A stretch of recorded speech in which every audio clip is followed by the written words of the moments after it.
Alright guys, here are 3 mistakes catfishermen make and how to fix them.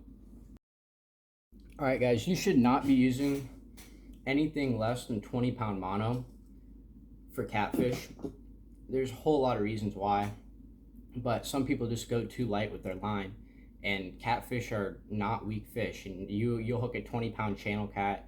If you're fishing for like just eater size ones, will snap you right off. You need to be using heavier line because catfish are not line shy at all. People catch them on trot line ropes all the time. There's no point in going ultralight unless you're just trying to have fun and have a harder fight. But in all seriousness, if you're trying to catch a catfish, you should definitely be using at least 20-pound mono.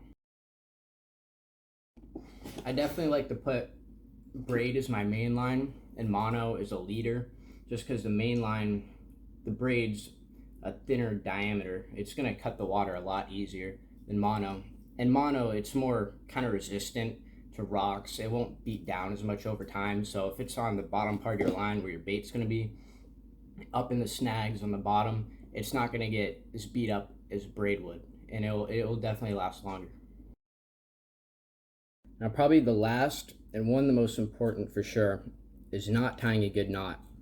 You need to be using a clinch or Palomar knot, and you're gonna have to do it well, because you could be using heavy line, but it won't matter if your knot isn't good at all. Your line will just break off just like that. If you don't have a good knot, your line weight won't matter at all.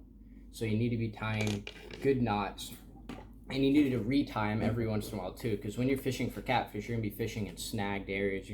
It's gonna get beat up, worn down over time, so you need to replace your leader a lot.